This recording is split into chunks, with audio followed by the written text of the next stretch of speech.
India के लोगों को भड़काओ और आग लगाओ, ये बात पाकिस्तान खुलेआम आज कह रहा है। और ऐसे ऐसे पोस्ट डाले जा रहे हैं जैसे मानो जंतर मंतर पर प्रोटेस्ट कर रहे कॉकरोच के सबसे बड़े हिमायती पाकिस्तानी ही हों। पाकिस्तान छात्रों को भड़काना चाहता है। भारत की बर्बादी चाहने वाला पाकिस्तान इस मौके का पूरा फायदा उठाना चाहता है, जिसके सबूत आज हम आपको देंगे और कच्चा चिट्ठा खोलेंगे पाकिस्तान का कि कैसे जब जब भारत में प्रदर्शन हुआ पाकिस्तान ने भड़काऊ भाषण दिए और इस आड़ में कैसे भारत की बर्बादी की स्क्रिप्ट वो कई बार लिख चुका है, लेकिन इसमें वो कभी कामयाब नहीं हो पाया। नमस्कार, कैपिटल टीवी का खास शो कच्चा चिट्ठा दिख रहे हैं आप, मैं हूं आपके साथ हर्ष भारद्वाज। कॉकरोच जनता पार्टी और छात्रों के शिक्षा मंत्री धर्मेंद्र प्रधान के इस्तीफे की मांग को लेकर दिल्ली में प्रदर्शन के दौरान भारी बवाल हुआ। सोमवार को छात्रों की संसद तक मार्च करने की जिद और पुलिस के उन्हें रोकने के लिए बल प्रयोग से कई क्षेत्रों में अफरा तफरी का माहौल बना।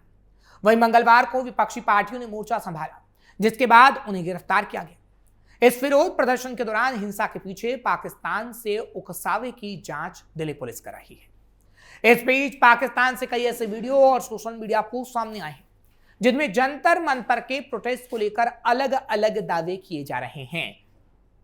इन दावों के बारे में हम आपको बताएंगे, लेकिन उससे पहले बताते हैं कि किस तरीके से पाकिस्तान के कई सीनियर पत्रकार इन छात्रों को भड़का रहे हैं। पाकिस्तान के कई सीनियर पत्रकार लगातार दिल्ली में छात्रों के प्रदर्शन पर शो कर रहे हैं।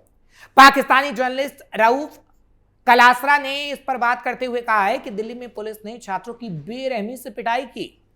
पहले हमने पाकिस्तान के लिए हार्ड स्टेट शब्द सुना था, जहां सख्ती से आंदोलन से निपटा जाता है। ऐसा लगता है कि भारत में भी ऐसा हो रहा है। रऊफ के अलावा भी कई पत्रकारों ने इसी तरह की आक्रामक बातें और प्रदर्शन को लेकर ऐसी बातें कही कि भारत के छात्र भड़क जाए और छात्रों को भड़काने की पूरी कोशिश पाकिस्तान कर रहा है। अब इस लाइन को ध्यान से सुनिएगा जो पाकिस्तानी पत्रकार ने कही। पाकिस्तान में सरकारी ताकत के गलत इस्तेमाल पर हमारा मजाक उड़ाया जाता है। पाकिस्तानी ये दावा नहीं करते कि वो एक आदर्श लोकतंत्र, आर्थिक शक्ति या ब्रह्मांड में सबसे बड़ा देश है, जैसा कि हमारे पड़ोसी देश भारत करता है। आखिर दुनिया के सबसे बड़े लोकतंत्र भारत में क्या हो रहा है? क्यों छात्रों को पीटा जा रहा है? यानी तमाम जो पत्रकार पाकिस्तान के अंदर हैं वो इसी तरीके के बयान दे रहे हैं, सोशल मीडिया पर उसे वायरल कर रहे हैं ताकि भारत के छात्रों को भड़काया जा सके। वहीं पाकिस्तान के पत्रकार और लेखिका महवीज एजाज ने कई वीडियो और सोशल मीडिया पोस्ट दिल्ली के प्रदर्शन पर किए।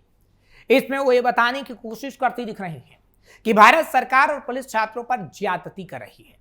उन्होंने अपने एक वीडियो में कहा है कि जंतर मंतर से आ रही बातें दिल दहला देने वाली हैं।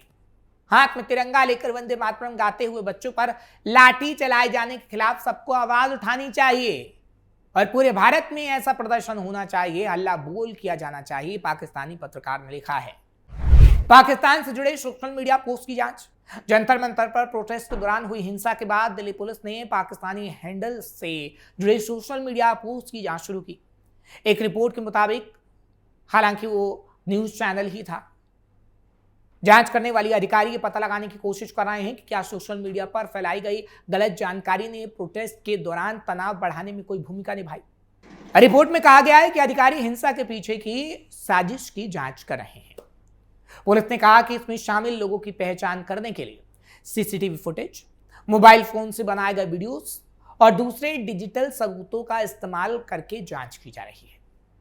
अधिकारियों ने कहा कि दोषी पाए जाने वालों के खिलाफ कानूनी कार्रवाई की जाएगी, क्योंकि कॉकरोच जनता पार्टी के प्रदर्शन के अचानक उग्र होने और इसके पीछे सोशल मीडिया पर रची जा रही पटकथा को लेकर एक बड़ी टूल किट और विदेशी विपक्षी साजिश एंगल है। सुरक्षा एजेंसी इस बात की पड़ताल कर रहे हैं कि आखिर एक व्यंग के रूप में शुरू हुआ ऑनलाइन पेज कुछ ही दिनों में दिल्ली की सड़कों पर लाठीचार्ज और अराजकता की वजह कैसे बन गया। पुलिस सूत्रों के मुताबिक प्रदर्शन के दौरान हिरासत में ले गए कई प्रदर्शनकारी छात्र नहीं थे। संदिग्ध हैंडल्स के जरिए फैलाई गई भ्रामक जानकारी, हिंसा में अन्य बाहरी तत्वों की भूमिका की भी जांच इस वक्त पुलिस कर रही है। पुलिस इस मामले में इंटरनेट मीडिया गतिविधियों की बारीकी से जांच कर रही है। अधिकारियों ने बताया है कि कई संदिग्ध हैंडल्स के जरिए ही ये भ्रामक जानकारियां फैलाई गई थीं और पाकिस्तान के पत्रकारों की तरफ से भी खास तौर पर ऐसे ही ट्वीट किए गए जो कि छात्रों को भड़काने का काम कर रहे थे। इनमें झूठा दावा किया गया कि हिंसा के दौरान 7 प्रदर्शनकारियों की मौत हो गई, 351 घायल हो गए, 250 लोगों को गिरफ्तार किया गया। इस पूरे मार्च को हवा देने के लिए मुख्य रूप से इंस्टाग्राम और एक्स जैसे सोशल मीडिया का इस्तेमाल किया गया।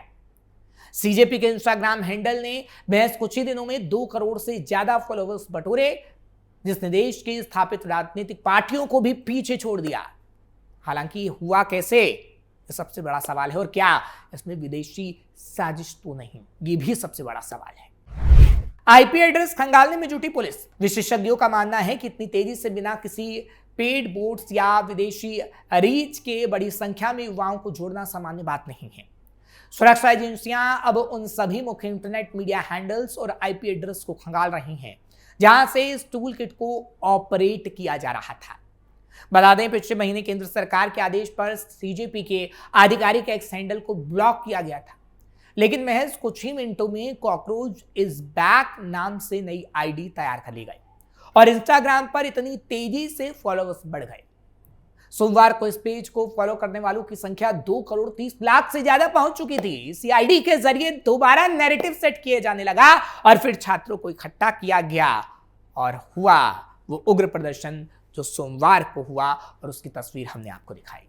जांच में सामने आया है कि इस आंदोलन के घोषणा पत्र, वेबसाइट और पोस्टर्स को बनाने के लिए चैट जीपीटी और क्लाउड जैसे आधुनिक एआई टूल्स का संगठित तरीके से इस्तेमाल किया गया ताकि युवाओं को भड़काया जा सके। सीजेपी के आधिकारिक हैंडल पर सोमवार तक 2,91,000 फॉलोअर्स जुड़ चुके थे, जबकि कॉकरोच इज बैक की आईडी को करोड़ों लोगों की संख्या फॉलो कर रही थी, वॉच कर रही थी। आखिर ये कैसे हो गया? ये कहीं ना कहीं साजिश की बू इसमें नजर आती है और इसी की जांच इस वक्त पुलिस कर रही है। विदेशी फंडिंग और लॉजिस्टिक सपोर्ट की हो रही जांच। सीजेपी संस्थापक अभिजीत दीपके हाल ही में अमेरिका की बोस्टन यूनिवर्सिटी से पढ़ाई कर लौटे। सुरक्षा एजेंसियां इस बात की जांच कर रही हैं कि कहीं इस डिजिटल मूवमेंट को विदेशों से फंडिंग या लॉजिस्टिक सपोर्ट तो नहीं मिल रहा है, जैसा कि हाल ही में बांग्लादेश और नेपाल के छात्र आंदोलन में देखा गया था। और कितनी बड़ी अराजकता बांग्लादेश और नेपाल के अंदर फैली थी और उसमें भी विदेशी ताकतों का ही हाथ था। इतना ही नहीं, इस तथाकथित और गैर राजनीतिक आंदोलन के पीछे विपक्ष के छिपे हुए हाथ होने के आरोप भी लग रहे हैं। नीट पेपर लीक के विरोध और शिक्षा व्यवस्था में सुधार की मांग को लेकर 20 जून से जंतर मंतर पर शुरू हुए प्रदर्शन को कांग्रेस, आप और सपा जैसी विपक्षी पार्टियों की सहभागिता ने इसे सरकार विरोधी माहौल बनाने के मोहरे के रूप में तब्दील कर दिया। राहुल गांधी भी लग गए, प्रोटेस्ट किया गया। इसमें वामपंथी छात्र संगठनों, student federation of India, students association AISA, all India student federation, Birsa Ambedkar Phule students association और क्रांतिकारी युवा संगठन पूरी तरीके से सक्रिय हो गए कि कैसे एक नैरेटिव को गढ़ना है और उस नैरेटिव के बलबूते उग्र प्रदर्शन इन भोले भाले छात्रों से करवाना है। और विपक्षी पार्टी की मिलीभगत भी पूरी तरीके से रही। फिलहाल ये कहा जा सकता है कि आगे आने वाले दिनों में क्या ऐसा और नैरेटिव गढ़ा जाएगा जो कि पाकिस्तान से होगा, जो कि विदेश में बैठे उन लोगों से होगा जो कि भारत के दुश्मन हैं, या फिर देश के अंदर बैठी उस विपक्षी पार्टी की तरफ से होगा जो इन छात्रों का इस्तेमाल करके नरेंद्र मोदी को सत्ता से हटाने का ख्वाब देख रही है। क्योंकि पेपर लीक होता है, उसकी जांच होती है, उसके बाद दोबारा से पेपर होते हैं, छात्र जश्न मनाते हैं, लेकिन आखिर कौन है जो चाहता है कि जंतर मंतर पर ये छात्र डटे रहें? आखिर वो कौन है जो ये चाहता है कि भारत में ऐसे उग्र प्रदर्शन होते रहें? क्या विपक्षी पार्टी ही है जो इन छात्रों को मोहरा अभी तक बनाते रहेंगे? क्योंकि जब उग्र प्रदर्शन हुआ उसके बाद जंतर मंतर से तमाम लोगों की वापसी हो गई थी, छात्रों की वापसी हो गई थी, लेकिन उसके बाद दोबारा से छात्र आए, लेकिन आखिर उनको समर्थन कौन कर रहा है, फंडिंग कौन कर रहा है? क्योंकि लोकतंत्र में प्रदर्शन करना अधिकार है आपका, आप कभी भी प्रदर्शन कर सकते हैं, लेकिन उग्र प्रदर्शन नहीं किया जा सकता। और जब ये नैरेटिव विपक्षी पार्टी गढ़ने की कोशिश कर रही है और इन छात्रों को मोहरे की तरह इस्तेमाल कर रही है, तो पाकिस्तान की तरफ से भी पूरा प्रयास किया जा रहा है कि कैसे भारत की बर्बादी की स्क्रिप्ट लिखी जाए और वो स्क्रिप्ट पाकिस्तान में रहने वाले कुछ रसूखदार कर रहे हैं, पाकिस्तान में रहने वाले कुछ पत्रकार कर रहे हैं, पाकिस्तान में रहने वाले कुछ बुद्धिजीवी कर रहे हैं, जो कहीं ना कहीं ये चाहते हैं कि भारत में उग्र प्रदर्शन हो और बांग्लादेश और नेपाल जैसा हाल भारत का हो।